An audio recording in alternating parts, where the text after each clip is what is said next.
Hey, everybody. Welcome to the Book Leads Impactful Books for Life and Leadership. I'm your series host and leadership performance coach, John Jaramillo.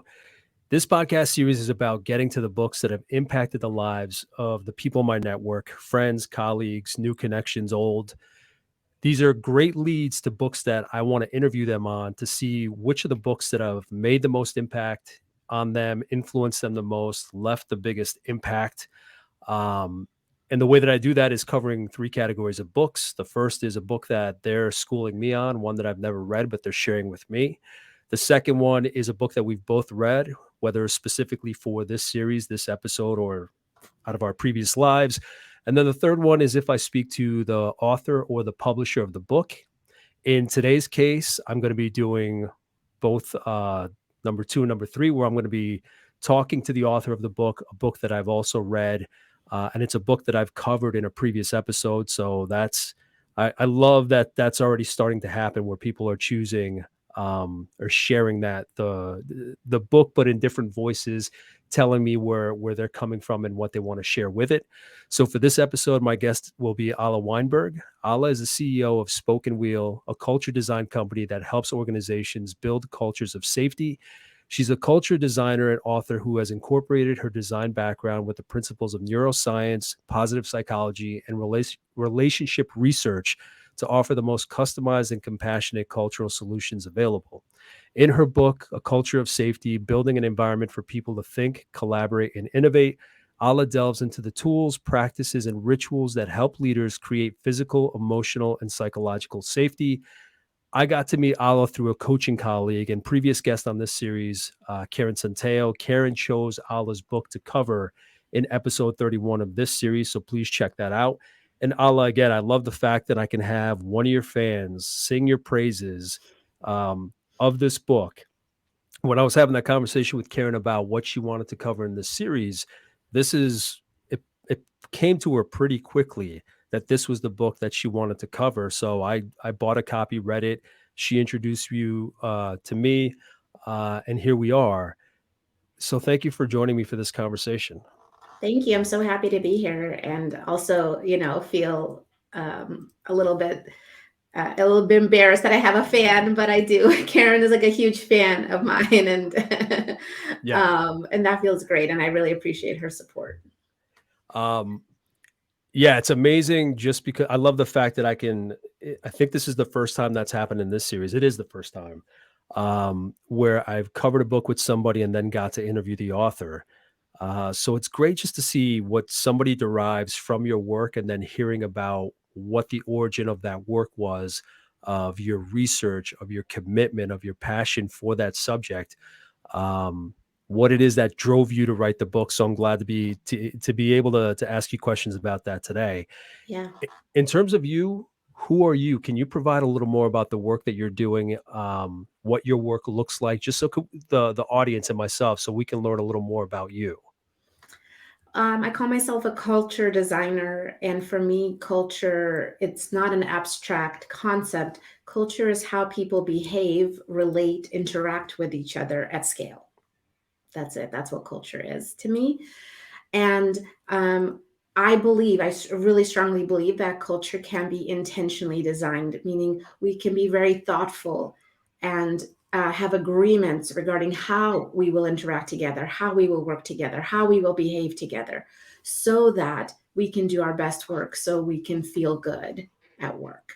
And so and in my previous work before this, I was a product designer. And so I bring in a lot of those design skills, innovation skills, um, to try to come up with and imagine new ways for people to work together. I personally think there's a bit of a lack of imagination in the corporate Hmm. world about how work gets done, how people work together, how people behave at work. And to me, truly, it's time for that to be reinvented. Yeah, I love the idea that you share of taking your experience in product development and bringing that forward to cultural work. What is just in brief, what does that look like? What does it look like taking it from product development to working with people, like in short, or a few ideas of what Mhm. that transferability of that knowledge looks like? Yes. So what that looks like is I make the invisible visible. So culture again, it seems very sometimes feels very abstract, feels very invisible to people. I create diagrams of how people interact with each other. I create visualizations of how people behave together and what's driving that behavior and how that behavior is driving outcomes. Mhm. So I truly, what I try to do is as much as possible visualize what is invisible so that folks can then look at it together and they can Mhm. look at a diagram, they can look at a image, they can look at a map that we create together, and they can say, oh yeah, that's what's been in my head, but now I can see it out Yeah. there, and now I can make different choices and we can be intentional about what we want to create in the future. Culture does not have to happen by default. It can be intentionally created. And I use also in design a lot of the skills in design is talking to people, having empathy, being able to put myself in other people's shoes, being able to synthesize a lot of different information together, assessing the culture. How safe is it? What's going on here?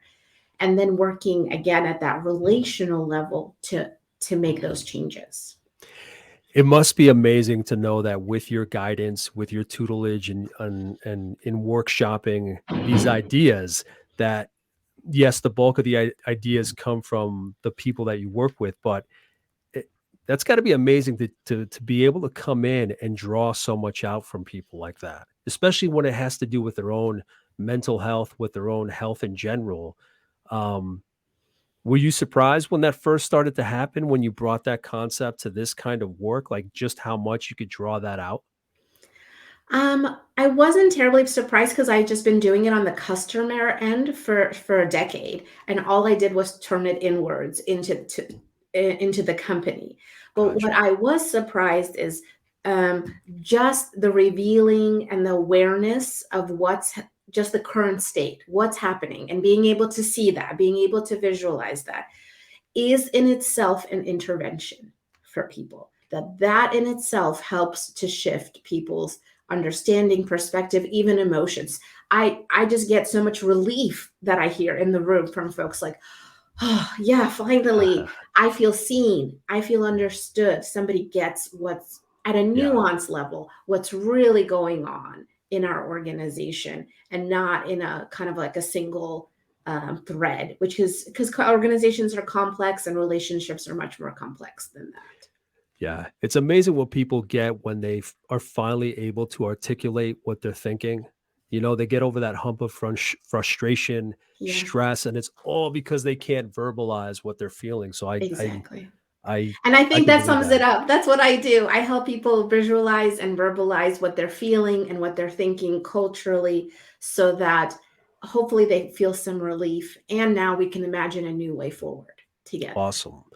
So to understand how you ended up here, where did your path begin? Was it school? Was it your parents? Was it family? Was it serendipity? What is it that maybe not the path specifically to the work you're doing? Because I Mhm. know a lot of people's paths are not Yes. planned, they're zigzags. But what did your path into your career start like or as? What form did that take? Was it family? Was it an entrepreneur in the family? Was it college? What was it that got you started planning your career into whatever field it may have been?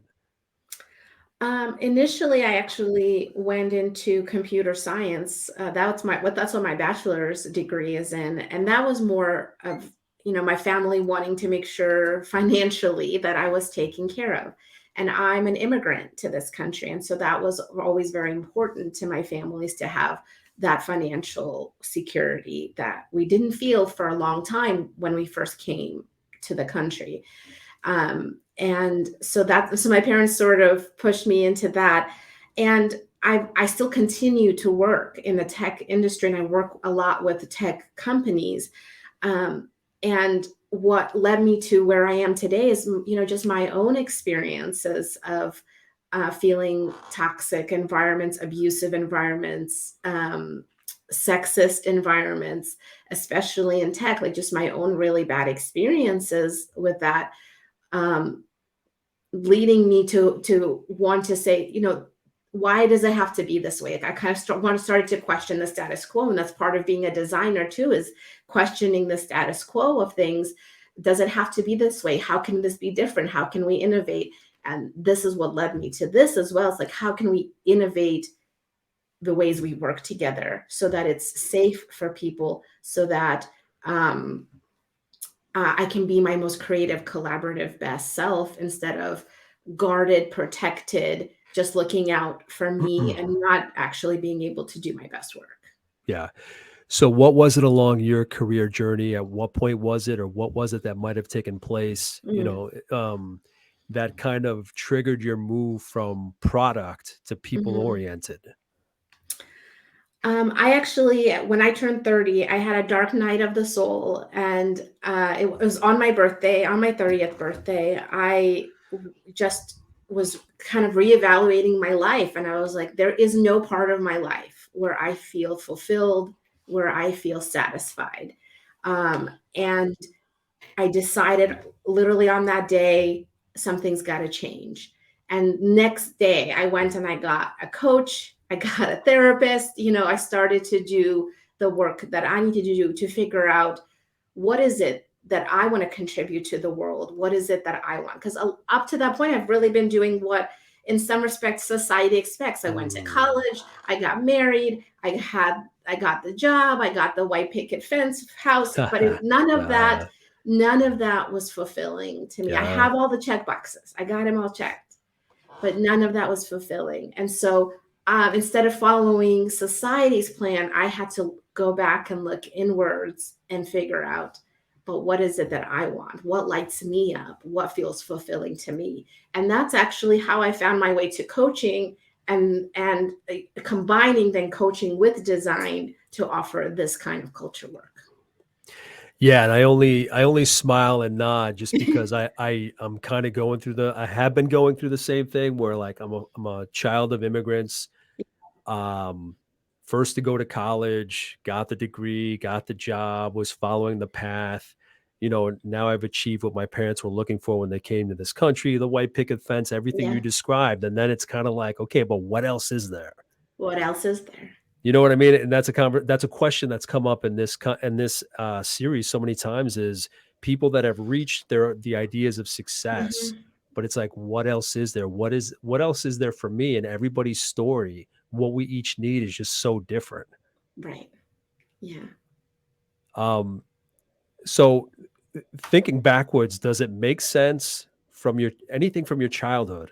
Does it make sense that you found your way to this kind of work, even though it wasn't the path that you took, or the path wasn't planned to get exactly to where you are now?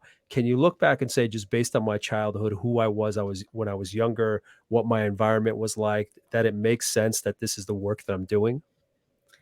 I think it does make sense. Just to be open and vulnerable here, my childhood, was fairly traumatic. I think any kind of immigration experience for anyone, as a child especially, is very traumatic. And um, that led me, and then my parents had to work 12 hours a day doing, minimum wage jobs. So Hmm. I was alone Yeah. for the majority of my childhood. I was a latchkey kid, right? I had my own key. I would make my own dinner and wait for Yeah. my parents to get home. And I personally did not develop a sense of safety in me, and I didn't have good role models, or even my parents to be around to show me how to have good relationships with other people, how to resolve conflict, how to repair with someone. None of those skills my parents had to begin with, but then also they weren't around to teach me any of that. And I honestly very much struggled early on in my career with all of those things. Uh, on top of the fact that being in tech, especially in the early 90s and 2000s, was very sexist at that Yeah. point, and I just had no tools on how to deal with it. And I didn't know. And a lot of, I would have short stints at places and I would quit and go off on my own and try to do consulting. And I just kind of had this pattern of going off, on my own. Okay, I'm going to try again with a company. Nope, going off on my own. And really, honestly, very much struggled in the beginning of my career. And in the latter part of my career, even, getting to this part where what I'm doing now, I still see those same patterns that I saw 20 years Mm, ago. yeah. And I was like, it just doesn't have to be this way. We have the tools, we have the skills, and the knowledge. It's available to us to make changes. And I could see how I'm not the only one who has been living with trauma and with fear Mm. in their bodies. Oh, absolutely not. It came up in a conversation just last night at an event that I was on. Um, just yeah, that the idea of what we get from what we give to our inner child, what they need, Mhm. what we remember, the various kinds of trauma that we could experience. Um, it's very powerful, and I see that coming out more and more. People sharing like where their fears, the fears that they have today, like Mm. tracing that cord back to the wall to see Yeah, where that, and it's so fresh, Ala, yeah, right? Like those yeah, memories are so fresh. Um, and it can be tough, but I think they're good reminders as well. I mean, they make you who you are today. yeah. Um, so thank you for sharing that. Yeah, and I had to go out and learn all these skills that I didn't learn from my caretakers, that I didn't learn. That was not something you were taught in school either, right? Yeah, no, Um, no, I know. yeah, and so I had to do a lot of self-education and a lot of that introspection and a lot of reparenting of myself, Mm, so that I had my own touchstone of safety inside of me, that that's not something I need to go look for externally, but can yeah. also create externally with teams or with groups or communities as well. No, that's amazing. It's great that you're somebody had mentioned this phrase to me last week, like the practices that we had or didn't have with our parents. Now we're turning it around for the better or making it better for our Mhm. relationship with our kids. As a son of immigrants, I don't fault my parents. They had a lot on their Yeah, plate. There were cultural differences. There was nothing but love in the family and the household. It was just very tough to grow up in the environment because of those cultural differences, not really having somebody to talk to the way that you've described. But just being that chain breaker where now that same kind of behavior is not going to continue because we have that opportunity right. with our own children. So we're lucky we had, the challenges because they made us who we are. But I mean, yeah, we can turn it around and make it so much more valuable for our own kids. Yes. And then there's a term for this, it's called post-traumatic growth, actually. Ah, okay. So, to learn to grow and, to end that cycle, like that, to be that person that ends that cycle within your family, within your community or industry, Yeah. even. And that's definitely what I'm trying to do here. Amazing. Amazing. Alla, one more question before we get into Yeah. your book. What does leadership mean to you? Because I'm a leadership junkie. The shows mentions leadership. So I'm trying to get from people just ideas, words. How do you describe leadership? I really like Simon Sinek's um, quote, or his definition of it. Leadership is not the person who's in charge. Leadership is caring for those in your charge. And Hmm. that's what I believe leadership is. It's deeply caring for the human beings, seeing people as human beings that are in your charge. And I also think a big part of leadership is growing other leaders. So, other people that care for each other and continue to rise folks up together. Absolutely. I mean, it's no secret that during the pandemic, that was kind of like the theme of, which bosses, leaders, managers are doing that, are looking out for people. I think the importance of humanity has come out even more. Whether it was just like the politically charged atmosphere that we were living in, the Mm. pandemic itself, I think hopefully that's opened up enough eyes where that conversation continues, regardless of political environment, Mm. regardless of pandemic. So that's such a valuable insight. So I appreciate that. Thank you. Yes. So why don't And we I jump into? really, oh, sorry, I just want to say one more No, thing. go ahead. I Go ahead. really do believe that leadership is not a title. Mm, It's you acting in a way that cares for the people that you're working with, that you're serving, that you're um, in charge of, or if you have no reports, your peers, the people in your environment and your sphere. Because to me, right now we go to work and a lot of times it can feel like it drains everything out of us and it doesn't fill us up with care. It doesn't feel like we don't feel filled up with love Mm, for ourselves and others. And then we come home and we're grumpy with, with our families. And what I really want is for people to feel so cared for, um, and so seen as human beings, that they're overflowing with love, and that's what they bring to their yeah, families, not the scraps that they have left over. that's a very good point. When somebody feels seen, when you ask them a question, when you use their name, when you Yeah, look them in the eye, when you, yeah, just wait for their responses, ask them for their input. I mean, there are just so many subtle behaviors that just make a world of a difference. absolutely. Yeah. Yeah, so why don't we jump into the book again? Promise, I have my own copy. Can you tell us a There it little bit? is. Can you introduce the book and what led you to write the book?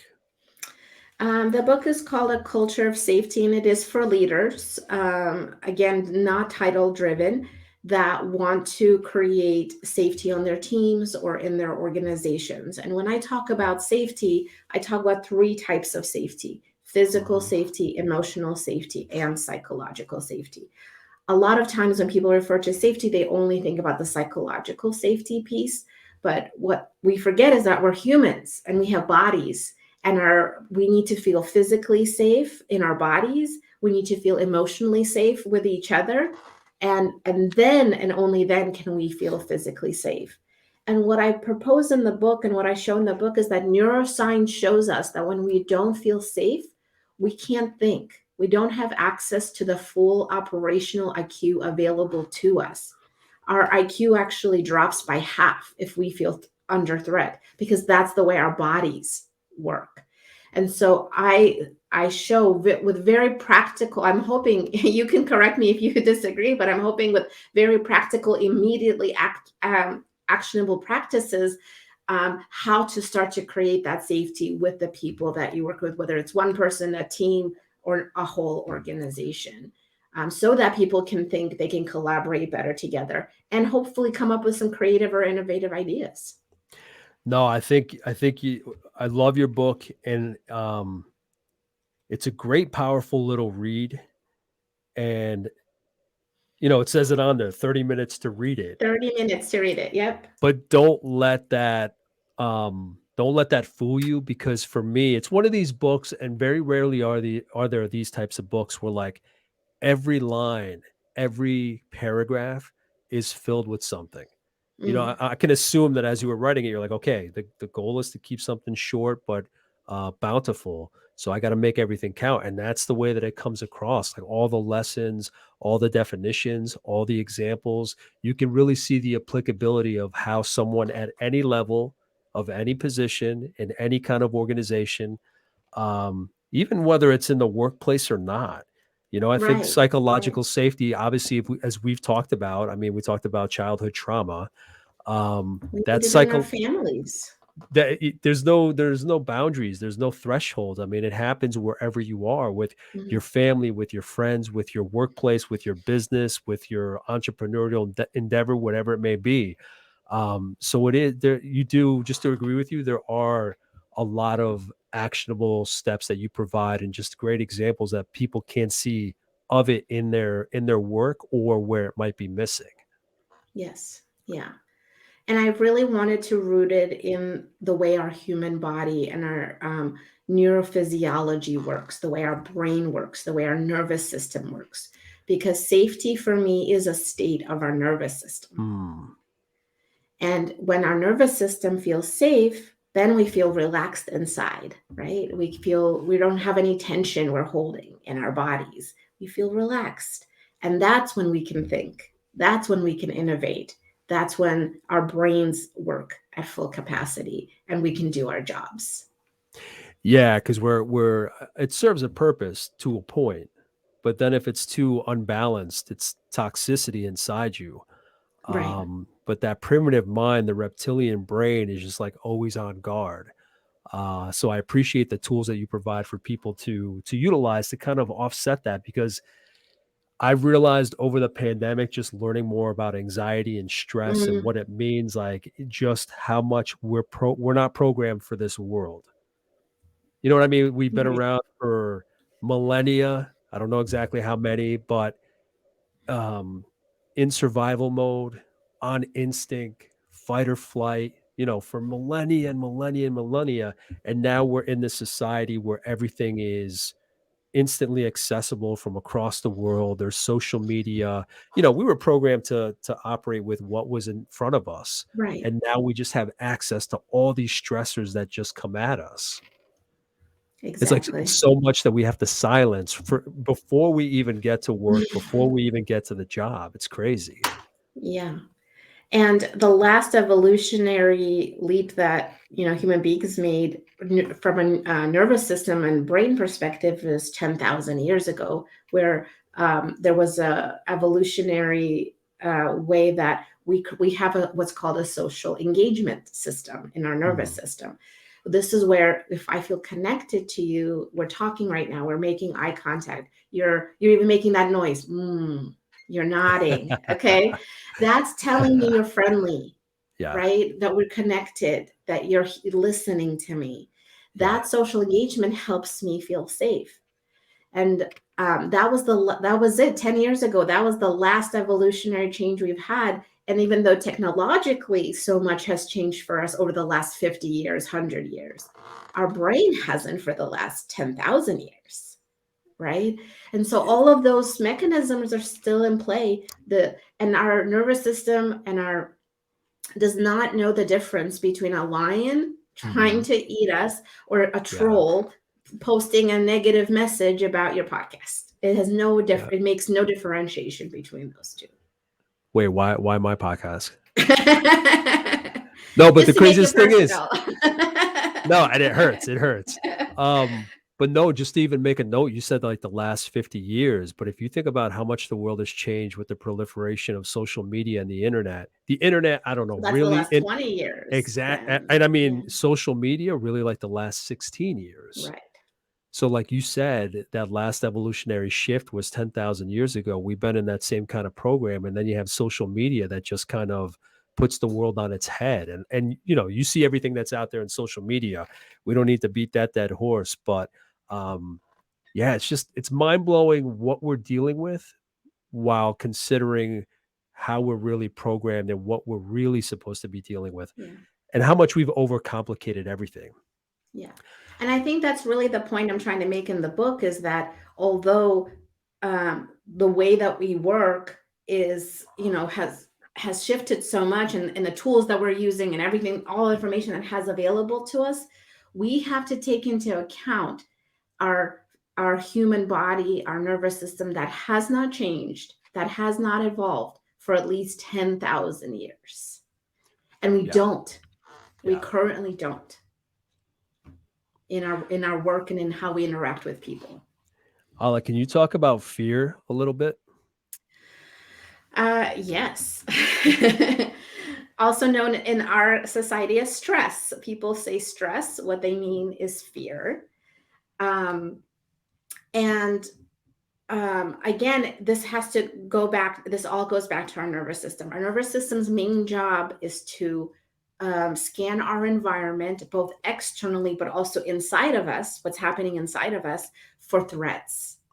And it will pick things up subconsciously. So before we have any time to think about it, and set off a bunch of responses where we will oftentimes feel fear. And what's happening every single day for every single human being is we're feeling fear. We feel different amounts of it, different intensities of it. We like to call it different things like, oh, I'm stressed out, I'm overwhelmed. Sometimes you feel so much fear, you're numb, you're just numbed out to it because you Yeah. can't, because it's just so much of it. But that's what we're feeling most of the time as human beings, because that is also how we are wired. Yeah. And we have all this information coming at us. We have huge workloads, deadlines coming up. My client's mad at me.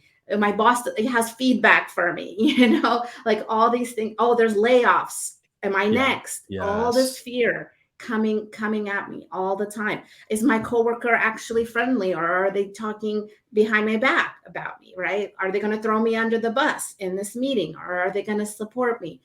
All this fear all the time. And so we have these natural reactions. Again, everything goes back to the body. Each person has certain reactions to fear. Some people will just go into what I call victim mode, which is there's nothing I can do about it. Poor me, there's literally nothing to be done. I'm just going to put my head down. There's other people that blame. They're like, oh, it's the market's issue, or it's the CEOs are making bad decisions. It's somebody else's fault that this is happening. Or some people try to fix it. What can I do? How can I make this better? What can I, let me doom scroll for a while to try to avoid this feeling. But what people aren't doing is acknowledging, wow, I really just have fear, and these are the things I'm afraid of. And one of the things that I believe I have this in the book, and I always use with my coaching clients as well, is make a fear inventory, make a list every single day, because you feel it every single day, of all the things that you're afraid of, because it will regulate your nervous system, and you're going to stop acting from survival mode and get back into the mode where you can think and you can be innovative and you can problem solve. Yeah. I'm fascinated with fear, what it does to us, that we do need it, but in moderation, balanced, to serve us, to harness it. So when I saw that it was in here, I knew I would see it, but I love how much you jumped into it. And just to break down Alla's chapters, chapter 1, she talks about why safety. Chapter 2, what is culture. Chapter 3, the nature of fear. Chapter 4, shift from fear to safety. Chapter 5, ways to build safety. And then chapter 6, her final thoughts. But again, I mean, you provide exercises across the types of safety, so that's valuable. Again, a small book, but a mighty book, chock full of information. So I appreciate that when you can give people actionable steps to take.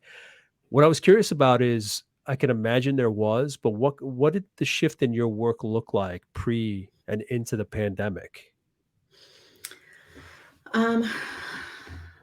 Pre-pandemic, I was actually still working full time at a big organization, at a large organization.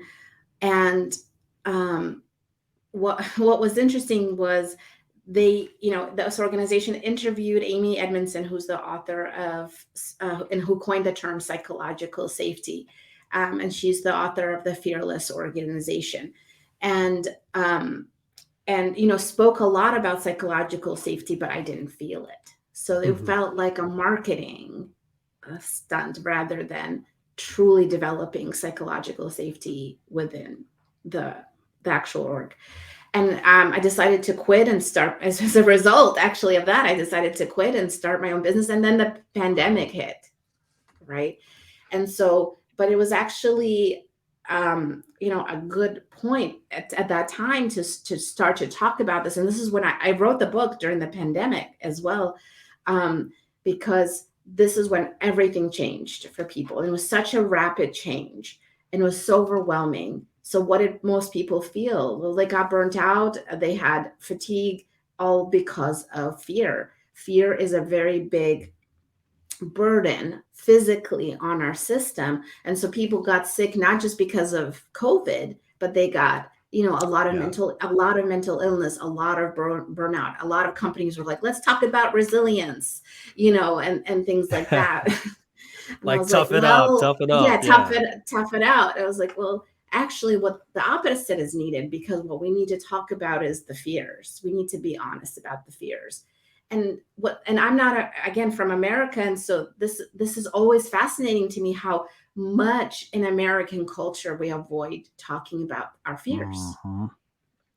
Like, it's a taboo topic here, even though if we did, they wouldn't be driving as many decisions. I think a lot of the decisions of some CEOs that are still profitable, that everything's actually okay to continue to still lay off people, is fear driven. Well, everybody else is doing it. Maybe they know something I don't know. I don't want my business to suddenly tank. So I'm going to do what they're doing, even though there's really no logical or financial reason to Yeah. do that. Because Yeah. this isn't driven by logic, it's driven by emotion, which is fear. Yeah, I mean, and you talk about cultural safety in each culture. I'd be curious to, for another conversation, I'd be curious to see what that psychological safety looks like from one country to the next. So Hmm. Hmm. that's interesting.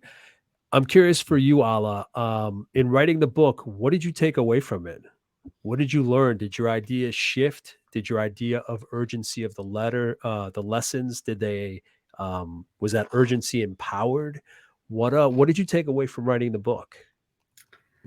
I think the biggest takeaway for me was um, the recognition of how important it is to remember that we have a body, that we are, as human beings, are physiological human beings. Our body isn't just there to hold our head while we are sit in Zoom meetings or move us from one meeting to another. That Yeah. there's so many functions that it serves to help us survive, and we need to understand that and incorporate that into the way it works, to the way we work. From taking break, right? Like how important was that? Like to take breaks, to go outside during the pandemic, to move your body so that you feel hopefully a little bit better. You're not feeling like all I'm doing is stuck in this one room, Hmm. hours on end, and I can't get out and I feel trapped. And just how much our body and again, before anything reaches our conscious thought, already does in the Hmm. background for us. But also, if we have awareness of it, we can be much more in choice rather than having these like reptilian instincts drive Yeah. drive Yeah. our actions. And I'm actually thinking now of writing a second book, which is really about reimagining work to be human body centered. How can Ah, we, and that's really the takeaway, and that's like still the thread I'm trying to pull here, because um, if we imagine work, how we work together, if we rethink it like blank slate, but we put our bodies, our human bodies, and how our bodies work in the center, we're not going to have 9 to 5s. We're not yeah. gonna, you know what I mean? Like we're gonna interact with each other so differently than what's happening right now. Yeah. That was going to be my next question was, Yeah. what did you think was next for your writing? So are you already like researching that, or are you kind of I'm just, researching it. I haven't written anything down, but this is where I'm at, and so it's kind of still on the same thread. I'm just pulling that one thread through, which is yeah. which is that body part, our neurology, our nervous system, our the way our brain functions, truly bringing that in. Yeah, I mean the sedentary lifestyle. I mean the 9 to 5, all the way through. Yeah, you take breaks, but are those enough? Right. Um, yeah, that's going to be powerful just because you see more and more the experimentation of going from 5 to 4 days. For they it's painted as work life balance, but I think it's more about getting to what you're talking about. Like we're not Yeah. programmed to go 9 to 5, 5 days a week. Yeah. So people paint it as, oh, it's work life balance. And it's like, no, it's just getting to where we're supposed to be. We're not supposed to be working as much. We're supposed to be active and not sedentary and having more Right. free time. So I look forward to that read. I think it's going to be, Yeah. it's this high debate right now. So I think by the time your book comes out, people will start looking to, okay, And again, again, people are making these incremental changes, which I understand, yeah. but that's not how our bodies work. That's not how we're designed. That's not the natural rhythm even of our energy levels and our circadian rhythms. And some people can focus in the morning, and some people can't. And some people can focus at night, and others can't. And we also have such different abilities Mm, as people. And some people yeah. have and there's also neurodivergence that comes into play, right? Yep, There's so much, absolutely. but that all of that has to do with our bodies and how they work. If we made work actually work for the human body, that will change everything. Because right now Fascinating. it's made for machines. We're treated as machines. Exactly.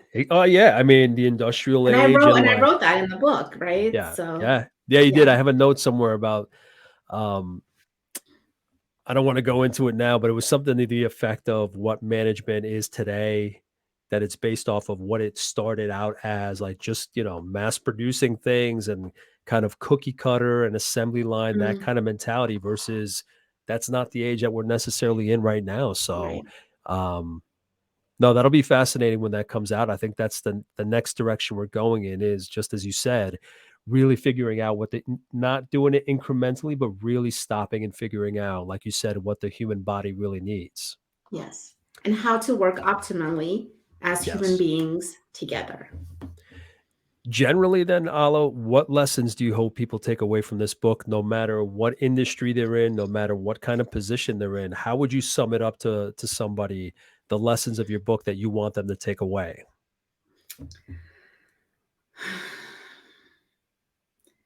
That's a good question. I think it's a hard question to sum up the book. I think, in summary, that we are hardwired to be social human beings. That's how we've survived again for millions of years.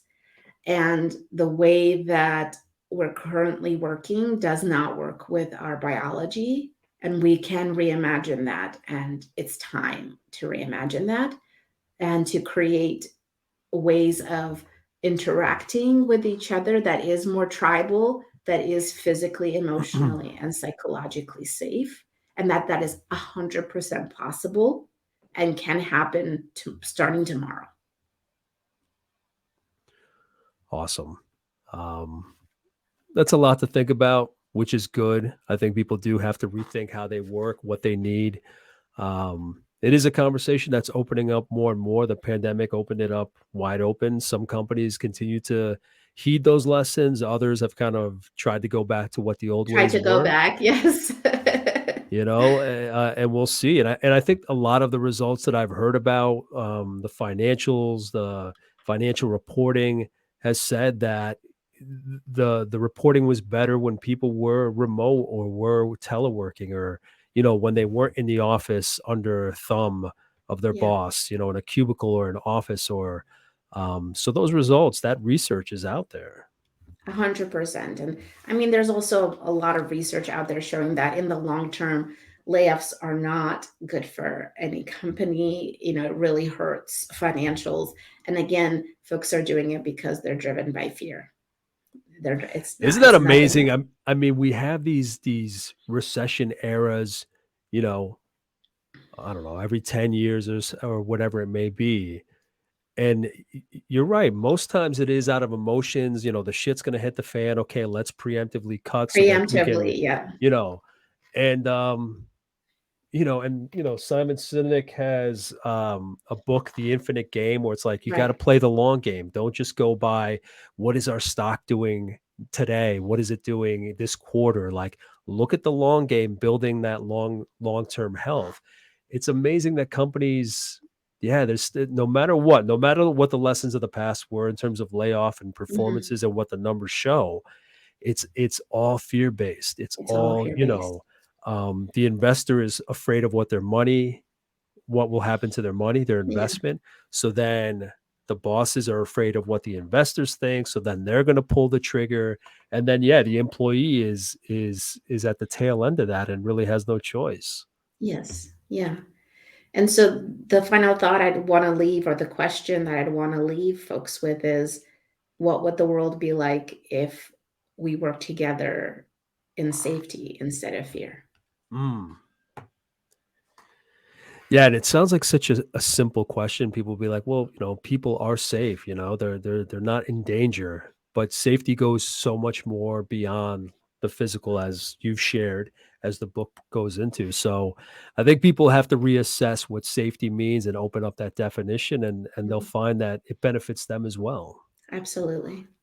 And that's what I hope to create in the world, and at least see in my lifetime, is companies starting to operate from a base of safety and not from a base of fear. Yeah. And I think if people, I mean, this is a great read for students as well. I think that are going into the real world, that are Mm, going into the workforce. I think they need to get an idea of what that safety looks like before they go into jobs, because they'll ask me, what do I do if this, what if, how do I know what the environment's like? How do I know what I need?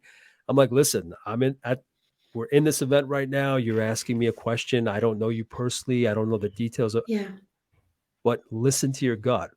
Trust your gut. Do the best you can, but trust your gut. um, so I think it's something that people need to pay attention, especially students. So I appreciate that this is out there to educate Hmm. people about their own health and just in general. Yes. Yeah. So is there anything you want to share about what you're up to these days, or where people can find you, Alla, to go over the work that you might be able to do with them? Anything that you want to share before we wrap up? Sure. I mean, I'm really focusing on this cultural transformation, cultural strategy work. I found a way to be able to start to create psychological safety within a matter of hours within a team or an organization. And so I just want folks to know none of this has to take a long time. Mhm. This can happen within 3 months. I would call a 3 month sprint, a cultural sprint, even. Changes can start happening very quickly. It's not insurmountable, it's not impossible. It's absolutely doable. And if you want to learn about all the different ways I offer culture transformation work, team development, and creating psychological safety on teams, and leadership coaching specifically for leaders that want to learn how to create safety for themselves and for their team. You can find me at all that information on my website, which is spokeandwheel.co.co. Yeah, I was gonna say it really can be a matter of hours that the seeds are planted, That's right. because like any kind of coaching, if you ask a question that somebody hasn't heard before, if you make a comment somebody hasn't heard before, if you teach something that somebody hasn't been taught before, it puts things in motion. So if you ran a workshop and people learned what was in your book, they'd be able to put that into practice Mhm. as they're going in through their day. So I just want to corroborate that point, that it really, when it gets people to think the way that your book does, in language that they maybe never heard about, or have heard before, considerations that they've never made before, I think it could happen that quickly. So congratulations on the book, Alla. Thank you so much. It was such a pleasure having this conversation with you. No, thank you for sitting down for this conversation. Again, Allah's book is A Culture of Safety, Building an Environment for People to Think, Collaborate, and Innovate. If there's anything that I might have missed in the conversation with Allah, we're short on time, and there's so many questions that I would have for her. But if there's anything that I should have asked, anything you want me to find out from her, please reach out, let me know. Obviously, on LinkedIn, my email, all the information I usually post. But in the meantime, until the next episode, thank you for watching. Thank you for listening, and I'll talk to you soon. Take care.